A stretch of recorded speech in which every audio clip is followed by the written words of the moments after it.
నమస్కారం టీజీ5 news TV వార్తలకు స్వాగతం. ముందుగా వార్తలోని ముఖ్యాంశాలు. హరీష్ రావు సిట్ విచారణపై కేటీఆర్ ఆగ్రహం. అది సిట్ విచారణ కాదు, పిచ్చి విచారణ అని వ్యాఖ్య. సింగరేణి టెండర్ల స్కామ్ ను సీఎం బావమరిది సూత్రధారి అని ఆరోపణ. సిట్టింగ్ జడ్జితో విచారణ జరిపించాలని డిమాండ్. ఆంధ్రజ్యోతికి చంద్రబాబు కేటాయించిన భూములపై చర్యలు తీసుకుంటామన్న గుడివాడ అమర్నాథ్. విశాఖ భూములను పప్పు బెల్లాల్లా పంచారని అమర్నాథ్ ఆగ్రహం. రాజకీయ మార్కెటింగ్ లో చంద్రబాబు యూనిక్ పీస్ అని ఎద్దేవా. వైఎస్ కుటుంబంపై మాట్లాడే అర్హత టీడీపీ నేతలకు లేదని వ్యాఖ్య.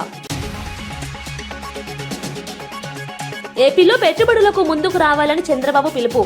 దావోస్ వేదికగా ఏపీ అవకాశాల ప్రస్తావన వెల్లడి. పరిశ్రమలకు పూర్తి సహకారం ఇస్తామని హామీ. పెట్టుబడులే లక్ష్యంగా ప్రభుత్వ అడుగులు అన్న చంద్రబాబు. తప్పు చేయకపోతే భయం ఎందుకంటూ దయాకర్ ప్రశ్న. ఫోన్ ట్యాపింగ్ పై విచారణ సహజమేనన్న వ్యాఖ్య. బాధితుడిలా నటిస్తున్నారన్న ఘాటు విమర్శ. విచారణతో నిజాలు బయటపడతాయని స్పష్టం.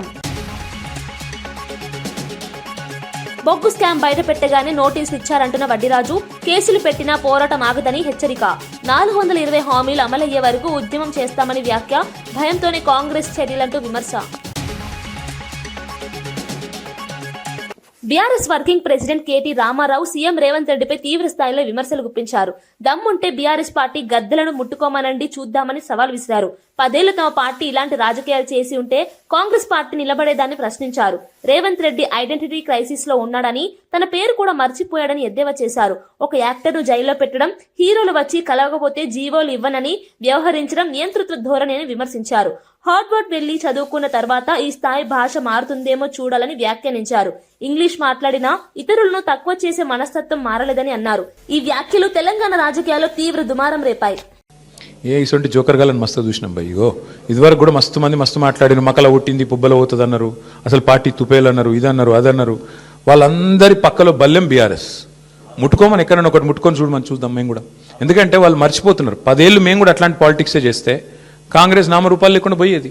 ఇవాళ పాపం ఆయన అక్కస్సు, ఆయన బాధ అంతా ఏంటంటే ఆయన పాపం కాంట్రాక్ట్ పద్ధతిలో, అవుట్సోర్సింగ్ పద్ధతిలో సీఎం అండ్ పేమెంట్ కోటాలో ఆయన బాధ అంతా ఏంది? సొంత ఐడెంటిటీ లేదు, ఇంకా ఎవరు గుర్తుపడతలేరు, ఇంకా కూడా గుర్తుపడతలేరు. పాపం గుర్తుపట్టకపోతే యాక్టర్లను జైలు వేస్తాడు, యాక్టర్లు పోయి బతిమలాడుకోకపోతే జీవోలు ఇయ్యాడు. ఆయన ఐడెంటిటీ క్రైసిస్లో ఉన్నాడు. ఆఖరికి ఏదో హార్వర్డ్ పోయి చదువుకుంటాడట. మరి చదువుకొని వచ్చి ఏం చెప్తాడో తెలియదు నాకు. కానీ ఇప్పుడు హార్వర్డ్ పోయి చదువుకున్నాకైనా మరి లాగుల తొండలు, లేకపోతే అదేంది మెడల పేగులు, ఇవన్నీ బంద్ అయితే అని ఆశిస్తున్నాం. గుడ్లు వీకుడు ఇవన్నీ బంద్ అయితే మంచిది. ఆడపోయినాక కూడా మరి ఇప్పుడు ఇంగ్లీష్ వచ్చిన వాళ్ళని తిడతాడు. నాకు ఒకటి తెలియక అడుగుతా. ఇంగ్లీష్ వస్తే ఆయనకి ఏం బాధనో నాకు తెలియదు. కానీ చిన్నపిల్లలు కూడా రేపు అందరు బళ్ళలో, గవర్నమెంట్ బళ్ళలో కూడా మా అక్క నేతృత్వంలో మొత్తం ఇంగ్లీష్ పాఠశాలలు పెట్టినాం. అందరు ఇంగ్లీష్ నేర్చుకుంటాను. మరి ఈయన హార్వర్డ్ పోతాడు. ఈయన మరి అక్కడ వాళ్ళు ఏం చెప్తారు, ఈయన ఏం వింటాడు, ఈయనకి ఏం అర్థమవుతుంది? అర్థమైనాక మళ్ళీ బయటికి ఏం సర్టిఫికేట్ ఇస్తారు, ఏం మాట్లాడతాడు? మళ్ళీ వచ్చి మా భయం మాకుంది. అక్కడ మళ్ళీ ఇంగ్లీష్ అనగానే నన్ను మళ్ళీ వాళ్ళని తిడతాడేమో, అరే మీరు బాత్రూమ్ కడుక్కుంటూ తిడతాడేమో. ఇంకా అమెరికాలో ఎవరి బాత్రూమ్ వాడు కడుక్కుంటాడు. మరి ఆడ ప్రొఫెసర్ అయినా కూడా వాన్ బాత్రూమ్ వాడు కడుక్కోవాలి. కాబట్టి మరి ఈయన పోయి ఏం నేర్చుకుంటాడు, ఏమవుతుంది చూడాలి. మరి 30 తారీఖు నాడు నేనైతే అనుకుంటున్నా రేవంత్ రెడ్డి గారు కొత్త మనిషి వస్తాడేమో. ఆ కొత్త మనిషి ఏమైనా కొత్త మాటలు ఏమైనా చెప్తాడా, మళ్ళీ గదే చెత్త మాటలు చెప్తాడా చూద్దాం. Thank you. జై తెలంగాణ. మేడారం సమ్మక్క సారలమ్మ జాతర సందర్భంగా సీఎం రేవంత్ రెడ్డి తన మనవడితో తులాభారంలో కూర్చోవడంపై మాజీ మంత్రి సత్యవతి రాథోడ్ తీవ్ర విమర్శలు చేశారు. ఆనాడు హిమాంశు అంశంలో సంప్రదాయాలను విమర్శించిన రేవంత్ రెడ్డి ఈ రోజు అదే మేడారంలో తులాభారం చేయడం ద్వంద్వ వైఖరికి నిదర్శనమన్నారు. గతంలో నువ్వు ఎవరిని ఎన్ని మాటలు అన్నావో ప్రజలు గమనిస్తున్నారని వ్యాఖ్యానించారు. రాజకీయ అవసరాల కోసం మాటలు మార్చడం ప్రజలకు స్పష్టంగా అర్థమవుతుందన్నారు. రాబోయే రోజుల్లో ప్రజలే తగిన గుణపాఠం చెబుతారని హెచ్చరించారు. సంప్రదాయాల పట్ల నిజమైన గౌరవం ఉండాలని సూచించారు. ఈ వ్యాఖ్యలు తెలంగాణ రాజకీయాల్లో చర్చనీయాంశంగా మారాయి. ఆ రోజు మరి హిమాంశ్ ఎక్కడో తలంబ్రాలు ఆ పల్లెం పట్టుకున్నాడని అనేక ఇబ్బందులకు గురి చేసి ఆయన మానసికంగా ఇబ్బంది పెట్టింది. ఇవాళ సమ్మక్క సారాలమ్మ తులాభారం కూడా ఆయన మనవాడు లేకుండా అడుగేయని రేవంత్ రెడ్డి ఇంకో పిల్లల గురించి ఎప్పుడు మాట్లాడిండు. నీ పాత రికార్డులన్నీ చూసుకో, నీ పాత రికార్డులన్నీ. నువ్వు ఆ రోజు ఎన్టీఆర్ని ఏమన్నావు, సోనియా గాంధీని ఏమన్నావు, రాహుల్ గాంధీని ఏమన్నావు. ఇవాళ ఏదో చాలా బుద్ధిమంతుడిలాగా అవన్నీ మర్చిపోరు జనాలందరూ. నేను కళ్ళు దాగి పిల్లి పాలు తాగితే దేశం అంతా చూడనట్టు ఇవాళ నేను ఏదైనా గట్టిగా మాట్లాడితే ఎవరు అర్థం చేసుకోరని నువ్వు అనుకుంటే అది నీ పిచ్చి భ్రమ తప్ప ఇంకోటి కాదు. నేను చాలా జాగ్రత్తగా తెలంగాణ ప్రజానికం, తెలంగాణ సమాజం గమనిస్తుంది. రాబోయే రోజుల్లో దీనికి తగిన గుణపాఠం చెప్తారు, నీకు తగిన మూల్యం చెల్లిస్తారు, అది గుర్తుపెట్టుకొని మాట్లాడమని చెప్పి ఈ సందర్భంగా చేస్తా ఉన్నాను. భోగాపురం ఎయిర్పోర్ట్ నిర్మాణంపై మాజీ మంత్రి గుడివాడ అమర్నాథ్ తీవ్ర సెటైర్లు వేశారు. రానున్న వర్షాకాలంలో టెర్మినల్లోకి వర్షపు నీరు వస్తే అది చంద్రబాబు నిర్మాణమని, రాకపోతే మాజీ సీఎం వైఎస్ జగన్మోహన్ రెడ్డి కట్టినట్టుగా ప్రజలు భావిస్తారని వ్యాఖ్యానించారు. అభివృద్ధి పనులపై క్రెడిట్ రాజకీయాలు కొనసాగుతున్నాయని విమర్శించారు. ఎయిర్పోర్ట్ నిర్మాణాన్ని రాజకీయ ఆరోపణలకు వేదిక చేయడం సరికాదన్నారు. ఈ వ్యాఖ్యలు భోగాపురం ప్రాజెక్టుపై మరోసారి రాజకీయ చర్చకు దారితీశాయి. ఏపీ రాజకీయ వాతావరణం మరింత వేడెక్కింది.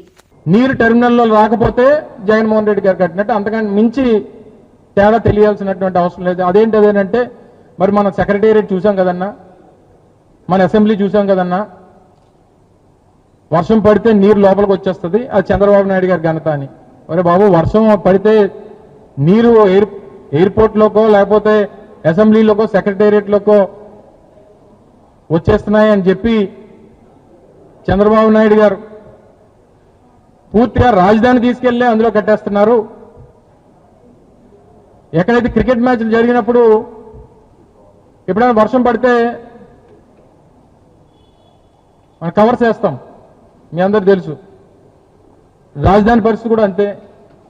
అమరావతి ఎప్పుడైనా వర్షం పడితే దాన్ని నీళ్లు తోడడానికి ఈయన విజనరీ, ఈ గొప్ప విజనరీకి సంబంధించినటువంటి కార్యక్రమాలు ఈ రకంగా ఉంటాయని చెప్పి ప్రజలు మాట్లాడుకుంటా ఉన్నారు. వీళ్ళు గొప్పలేమో దావోస్ వెళ్లి గొప్పలేమో అలా చెప్పుకుంటుంటారు. హైదరాబాద్ లంగర్ హౌస్ పరిధిలోని బాగ్దాద్ కాలనీలో విధుల్లో ఉన్న హోంగార్డ్ ఆలీపై దాడి ఘటన కలకలం రేపింది. గొడవ పడుతున్న యువకులను విడిపించేందుకు వెళ్లిన సమయంలో ఇద్దరు యువకులు రాళ్లతో దాడి చేశారు. ఈ ఘటనకు సంబంధించిన సీసీ ఫుటేజ్ తాజాగా వెలుగులోకి వచ్చింది. దాడిలో హోంగార్డ్ కు గాయాలయ్యాయి. సమాచారం అందుకున్న పోలీసులు కేసు నమోదు చేసి దర్యాప్తు ప్రారంభించారు. సీసీ ఫుటేజ్ ఆధారంగా నిందితులను గుర్తించే ప్రయత్నం చేస్తున్నారు. ప్రజా భద్రత కోసం పనిచేసే సిబ్బందిపై దాడులు ఆందోళన కలిగిస్తున్నాయని పోలీసులు తెలిపారు. నిందితులపై కఠిన చర్యలు తీసుకుంటామని స్పష్టం చేశారు.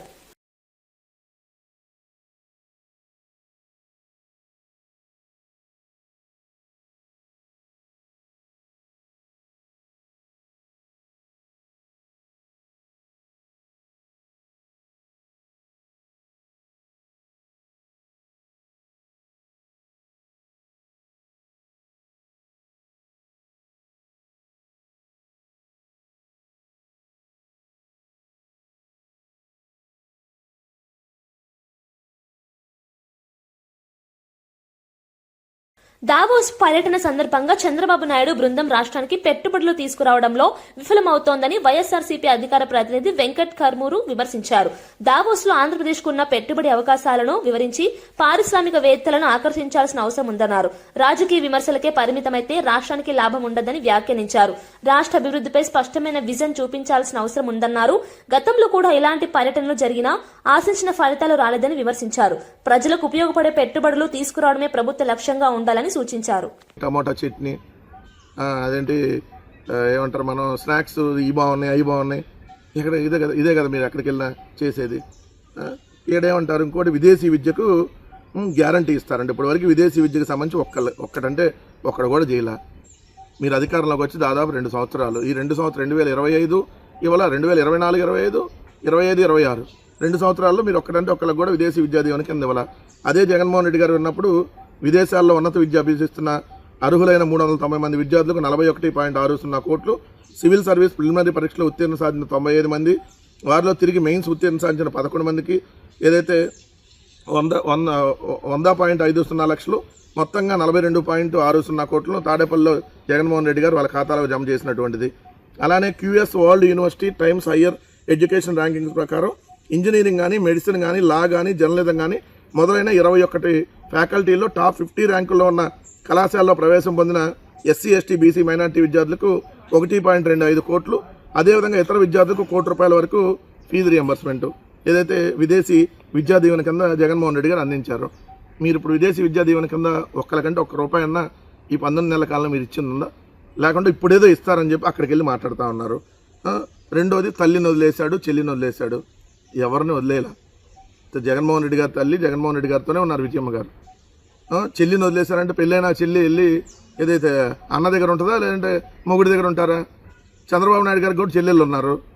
ఒక చెల్లెల పేరు చెప్పాలంటే నీకు తెలుసా? అసలు చెల్లెళ్ళు ఎవరో, చంద్రబాబు నాయుడు గారు చెల్లెళ్ళు ఎవరో, లోకేష్ నీకు తెలుసా? అంటే మీ అత్తలు ఎవరో నీకు తెలుసా? చంద్రబాబు నాయుడు గారి చెల్లెలు కూడా పెళ్ళైనాక చంద్రబాబు నాయుడు గారి దగ్గర ఉంటుంది. నెల్లూరు రూరల్ నియోజకవర్గంలో గ్రామీణాభివృద్ధి పనులు ప్రారంభమైనట్లు టీడీపీ నాయకుడు కోటంరెడ్డి శ్రీధర్ రెడ్డి తెలిపారు. గొల్లకందుకూరు, కన్నమూరు గ్రామాల్లో విలేజ్ హెల్త్ క్లీనింగ్ పనులకు శ్రీకారం చుట్టినట్లు చెప్పారు. గ్రామీణ ప్రాంతాల్లో కూడా నాణ్యమైన వైద్యం అందుబాటులో ఉండాలన్నదే లక్ష్యమని అన్నారు. ఈ ప్రాంతంలోని రోడ్ల పనులను కూడా పూర్తి చేస్తామని హామీ ఇచ్చారు. నెల్లూరు రూరల్ అభివృద్ధి ఒక నిరంతర ప్రక్రియ అని స్పష్టం చేశారు. ఇంకా చేయాల్సిన పనులు చాలానే ఉన్నాయని తెలిపారు. ప్రజల సహకారంతో నియోజకవర్గాన్ని అన్ని రంగాల్లో ముందుకు తీసుకెళ్తామని చెప్పారు. ఈ కార్యక్రమానికి స్థానికులు పెద్ద సంఖ్యలో హాజరయ్యారు. అభివృద్ధిపై దృష్టి సారిస్తామని నాయకులు పేర్కొన్నారు.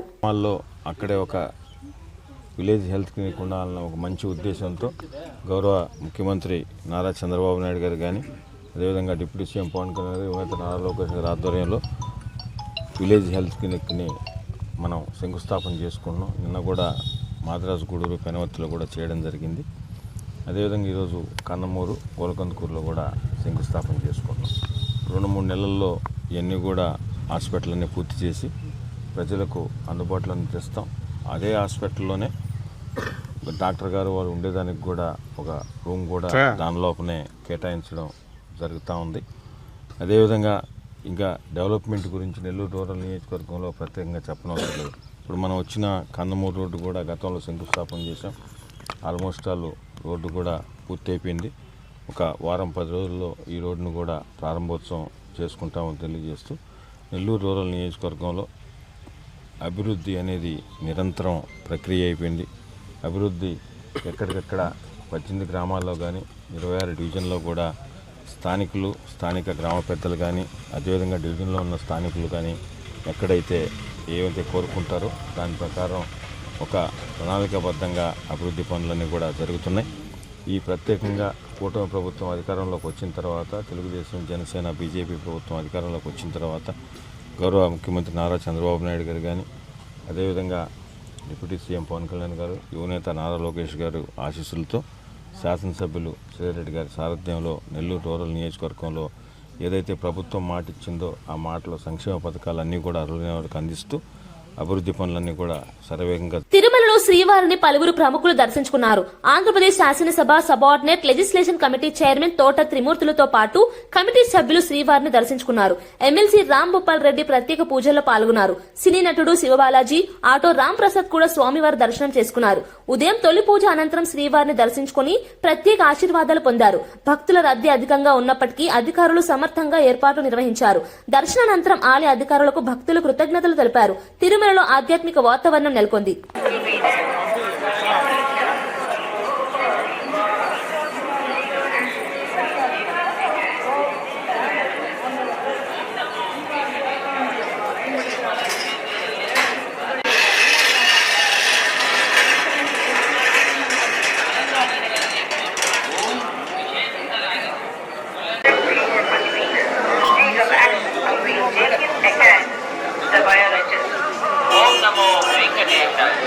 ತಿರುಮಲ ಕ್ಷೇತ್ರದಲ್ಲಿ ರಾಜಕೀಯ ಭಾಷಣ ಮಾಡುವುದು ಮತ್ತು ತಪ್ಪಡಿ ನಡವಳಿಕೆ ಎಡುಕಪಡುವ ತಿರುಮಲೈ ತಿರುಪತಿ ದೇವಸ್ಥಾನ ಎಚ್ಚರಿಕೆ ನಮೋ ವೆಂಕಟೇಶಾಯ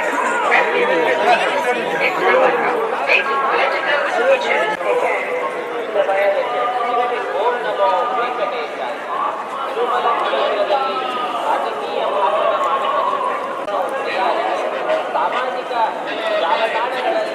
okay sir, thank you sir. బొగ్గు స్కామ్ ను హరీష్ రావు బయట పెట్టగానే వెంటనే నోటీసులు ఇచ్చారని బీఆర్ఎస్ ఎంపీ వడ్డిరాజు రవిచంద్ర ఆరోపించారు. బీఆర్ఎస్ పార్టీకి కేసులు కొత్త కాదని వ్యాఖ్యానించారు. ఎన్ని అక్రమ కేసులు పెట్టినా పోరాటం ఆగదని స్పష్టం చేశారు. ప్రజలకు ఇచ్చిన 420 హామీలు అమలయ్యే వరకు ఉద్యమం కొనసాగుతుందని అన్నారు. కాంగ్రెస్ ప్రభుత్వం భయంతోనే ఈ చర్యలకు పాల్పడుతోందని విమర్శించారు. బొగ్గు కుంభకోణంపై సమాధానం చెప్పకుండా నాయకులపై కేసులు పెట్టడం అన్యాయమన్నారు. ప్రజలు అన్ని గమనిస్తున్నారని, తగిన సమయంలో సరైన తీర్పు ఇస్తారని చెప్పారు. ఈ వ్యాఖ్యలు రాజకీయ వర్గాల్లో చర్చకు దారితీశాయి.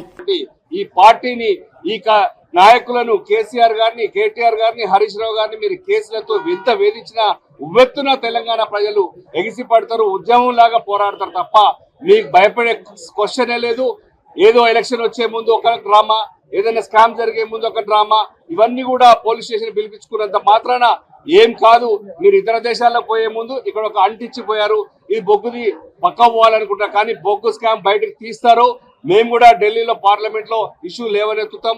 ఖచ్చితంగా కూడా మా పార్టీ ప్రతిపక్ష పార్టీ మాకు ఇచ్చినట్టు ప్రతిపక్ష హోదాను ప్రజలకు ఖచ్చితంగా న్యాయం చేసేదాకా, మీరు ఇచ్చిన హామీలు 432 హామీలు నెరవేర్చేదాకా, ఆ దొంగ హామీ ఇచ్చి 42% బీసీలకు రిజర్వేషన్ ప్రకటించి బీసీలకు ఏమాత్రం కూడా చేయకుండా మోసం చేసి మళ్ళీ మొన్న సర్పంచ్ ఎలక్షన్లకు వస్తే 40% ఓటింగ్ తెచ్చుకున్నాం. ఇప్పుడు మున్సిపల్ కూడా మళ్ళీ ఎక్కువ శాతం తెచ్చుకుంటాం. ఖచ్చితంగా కూడా తెలంగాణ రాష్ట్రం మీరు ఎంత చేసినా కూడా ఉవ్వెత్తున లేసి మళ్ళీ తిరిగి అధికారంలోకి వచ్చేదాకా పోరాడతాం. మా వెంట బీఆర్ఎస్ పార్టీ సైనికులు కార్యకర్తలు ఇలాంటి కేసులకు భయపడే క్వశ్చనే లేదు. తెలంగాణ భవన్ వద్ద మీడియాతో మాట్లాడిన మాజీ మంత్రి సబితా ఇంద్రారెడ్డి రాష్ట్రంలో జరుగుతున్న పరిణామాలపై ఆందోళన వ్యక్తం చేశారు. ప్రజాపాలన పేరుతో కేసులు పెడుతున్నారని విమర్శించారు.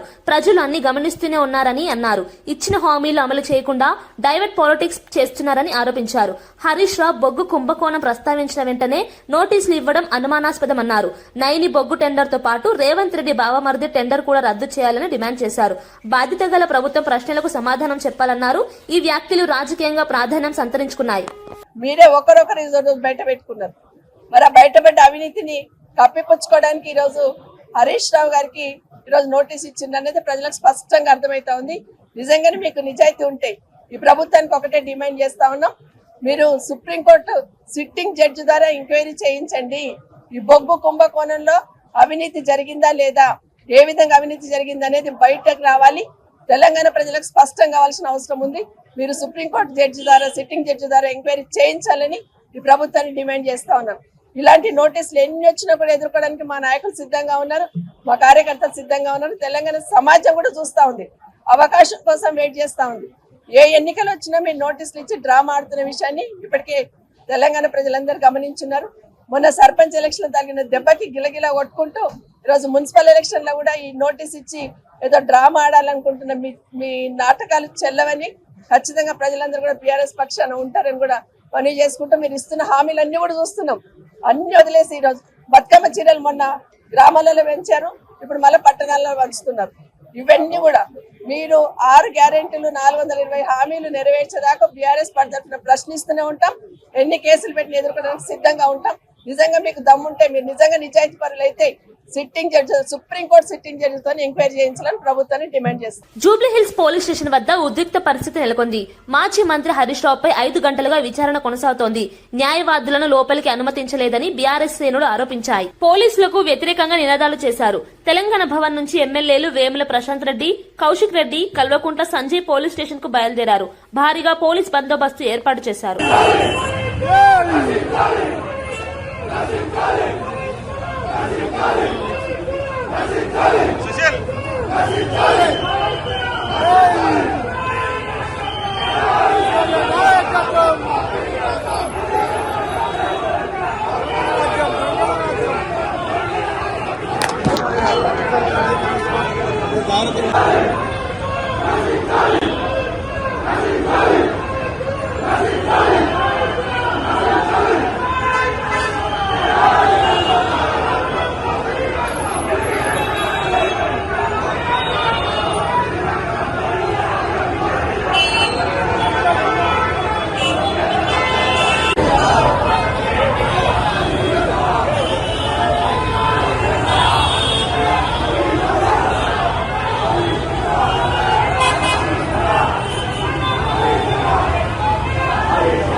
నిర్మల్ జిల్లా బైన్సాలో ఘోర రోడ్డు ప్రమాదం చోటు చేసుకుంది. సత్పూల్ బ్రిడ్జ్ వద్ద కంటైనర్ లారీని కారు వెనుక నుంచి బలంగా ఢీకొట్టింది. ఈ ప్రమాదంలో 4 అక్కడికక్కడే మృతి చెందగా మరో 3కి తీవ్ర గాయాలయ్యాయి. మృతుల్లో కుప్టి గ్రామానికి చెందిన నూతనంగా ఎన్నికైన సర్పంచ్, ఉప సర్పంచ్ ఉన్నట్లు పోలీసులు తెలిపారు. హైదరాబాద్ వెళ్లి తిరిగి వస్తుండగా ఈ ప్రమాదం సంభవించింది. సమాచారం అందుకున్న పోలీసులు వెంటనే సంఘటనా స్థలానికి చేరుకుని సహాయక చర్యలు చేపట్టారు. గాయపడిన వారిని ఆసుపత్రికి తరలించారు. గ్రామంలో విషాద వాతావరణం నెలకొంది. రోడ్డు భద్రతపై మరింత జాగ్రత్త అవసరమని అధికారులు సూచించారు. కూడా డిఫెన్సివ్ డ్రైవింగ్ అనే దాని మీద చెప్తూ ఉన్నాము. డిఫెన్సివ్ డ్రైవింగ్ అంటే ఏంటంటే మనం కరెక్ట్ వెళ్ళినా కూడా అవతల వాళ్ళు సరిగా డ్రైవ్ చేయకపోయినా, ప్రాపర్ ప్రికాషన్స్ తీసుకోకపోయినా దానికి కూడా మనం యాక్సిడెంట్ గురి అవ్వడం జరుగుతుంది. కాబట్టి నేను అందరికీ విజ్ఞప్తి చేసేది ఏంటంటే మీ ప్రాణాలు కాపాడుకోండి. Arrive alive to your home. SIT నోటీసులపై మాజీ మంత్రి హరీష్ రావు చేసిన వ్యాఖ్యలకు ఎమ్మెల్సీ అద్దంకి దయాకర్ తీవ్రంగా స్పందించారు. తప్పు చేయకపోతే విచారణకు భయపడాల్సిన అవసరం ఏముందని ప్రశ్నించారు. చట్టబద్దమైన విచారణను రాజకీయ రంగు ఇవ్వడం సరైంది కాదన్నారు. ఫోన్ ట్యాపింగ్ వంటి తీవ్రమైన ఆరోపణలపై విచారణ సహజమని చెప్పారు. ప్రజలను తప్పుదో పట్టించేందుకే బాధితుడులా మాట్లాడుతున్నారని విమర్శించారు. కాంగ్రెస్ ప్రభుత్వం చట్టాన్ని గౌరవిస్తుందని, ఎవరికీ ప్రత్యేక మినహాయింపులు ఉండవని స్పష్టం చేశారు. విచారణ పూర్తయిన తర్వాత నిజాలు బయటపడతాయని అన్నారు.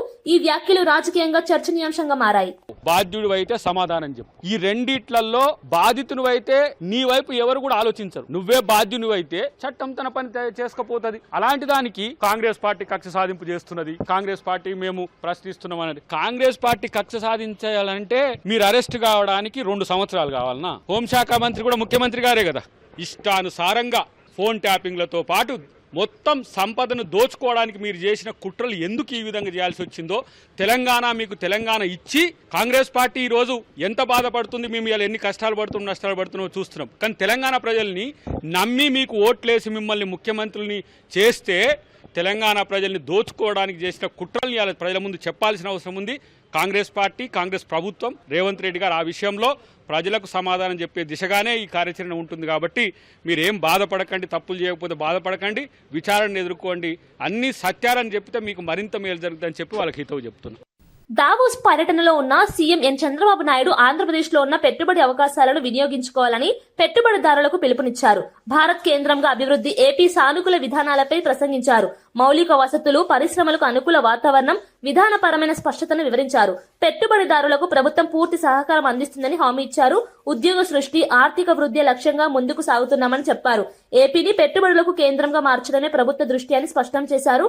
ఈ ప్రసంగం అంతర్జాతీయ వేదికపై రాష్ట్రానికి ప్రాధాన్యం తెచ్చిందని అధికారులు తెలిపారు. I can watch all my files, all my SOP, all my outcomes, never in the past. If you create good public policies and our executives or officers will work very well with public-private partnership, you can do extraordinary performance. I am asking you, you do one thing. You are having exposure all over the world.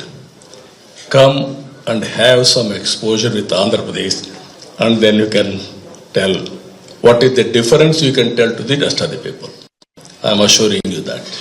Not only speed of doing business, speed of delivering governance, either welfare, real-time solutions or certificates, everything real-time, no need to come to my office. That is where we are working now. Because of AI, quantum computing, some jobs may go, but we are planning, earlier I told you, inclusive growth rate. That is the beauty of India being a democracy. Every 5 years we have to take mandate. Tourism is one sector which is going to have a lot of advantages. That to 20% GDP contribution from tourism we are expecting. We are working on that direction. Either hotels, hospitality, tourist events, even we are having cruise, everything. We are working in that direction. Kadapa MLA Madhavi కూటమి ప్రభుత్వం పేద, బడుగు, బలహీన వర్గాల పక్షాన నిలుస్తుందని స్పష్టం చేశారు. సంక్షేమంతో పాటు అభివృద్ధిని సమపాలలో అమలు చేయడమే ప్రభుత్వ లక్ష్యమన్నారు. గ్రామీణ ప్రాంతాల్లో మౌలిక వసతుల అభివృద్ధికి ప్రాధాన్యం ఇస్తామని తెలిపారు. మహిళలు, రైతులు, యువత కోసం ప్రత్యేక కార్యక్రమాలు అమలు చేస్తామని చెప్పారు. ప్రజల నమ్మకాన్ని నిలబెట్టుకునే విధంగా పాలన కొనసాగుతుందన్నారు. గత పాలనలో జరిగిన తప్పులను సరిదిద్దుతూ ముందుకు సాగుతామని వ్యాఖ్యానించారు. ప్రభుత్వ నిర్ణయాలు ప్రజల జీవన ప్రమాణాలు మెరుగుపరిచేలా ఉంటాయని ఆమె తెలిపారు. నియోజకవర్గంలో ప్రజలు చాలా కాలం తర్వాత గత పార్టీల నుంచి గెలుచుకున్న అభ్యర్థుల నుంచి విసుగు పొంది ఈరోజు ఒక పెద్ద మార్పును కడప నియోజకవర్గంలో తీసుకొచ్చారు. వాళ్ళు కోరుకున్న విధంగా, వాళ్ళు ఆశించిన విధంగా పేద, బలుగు, బలహీన వర్గాలకు చేయూతనిస్తూ వాళ్లకు ప్రభుత్వం నుంచి ఇచ్చే సహకారం కోసము మేము కూడా వాళ్ళతో పాటు కష్టపడి ఈరోజు ఒక్క దినమే ఈ రోజే దాదాపు 105 మందికి సీఎం రిలీఫ్ ఫండ్లు చెక్కుల పంపిణీ కార్యక్రమం ఈరోజు చేస్తున్నాం. జగన్ పాలనలో దళితులపై జరిగిన ఊచకోతలను ప్రజలు ఇంకా మర్చిపోలేదని టీడీపీ ఎమ్మెల్యే ఎంఎస్ రాజు అన్నారు.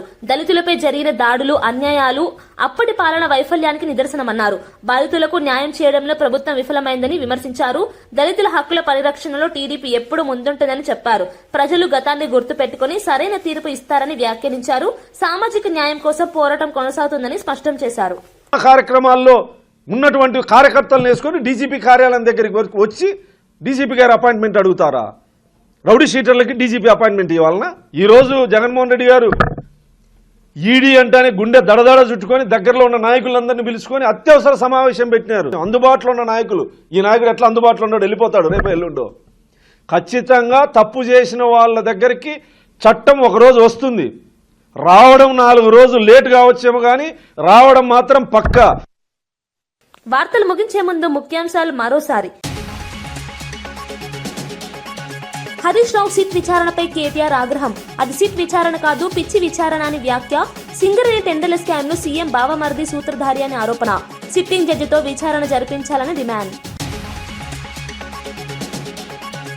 ఆంధ్రజ్యోతికి చంద్రబాబు కేటాయించిన భూములపై చర్యలు తీసుకుంటామన్న గుడివాడ అమర్నాథ్. విశాఖ భూములను పప్పు బెల్లాల్లా పంచారని అమర్నాథ్ ఆగ్రహం. రాజకీయ మార్కెటింగ్ లో చంద్రబాబు యూనిక్ పీస్ అని ఎద్దేవా. వైఎస్ కుటుంబంపై మాట్లాడే అర్హత టీడీపీ నేతలకు లేదని వ్యాఖ్య. ఏపీలో పెట్టుబడులకు ముందుకు రావాలని చంద్రబాబు పిలుపు. దావోస్ వేదికగా ఏపీ అవకాశాల ప్రస్తావన వెల్లడి. పరిశ్రమలకు పూర్తి సహకారం ఇస్తామని హామీ. పెట్టుబడులే లక్ష్యంగా ప్రభుత్వ అడుగులన్న చంద్రబాబు. తప్పు చేయకపోతే భయం ఎందుకంటూ దయాకర్ ప్రశ్న. ఫోన్ ట్యాపింగ్ పై విచారణ సహజమేనన్న వ్యాఖ్య. బాధితుడిలా నటిస్తున్నారన్న ఘాటు విమర్శ. విచారణతో నిజాలు బయటపడతాయని స్పష్టం. బొగ్గు స్కామ్ బయట పెట్టగానే నోటీసులు ఇచ్చారంటున్న వడ్డీరాజు. కేసులు పెట్టినా పోరాటం ఆగదని హెచ్చరిక. 420 హామీలు అమలయ్యే వరకు ఉద్యమం చేస్తామని వ్యాఖ్య. భయంతోనే కాంగ్రెస్ చర్యలంటూ విమర్శ. ఇవి ఈనాటి వార్తా విశేషాలు. మరో బులెటిన్లో మళ్ళీ కలుద్దాం. నమస్కారం.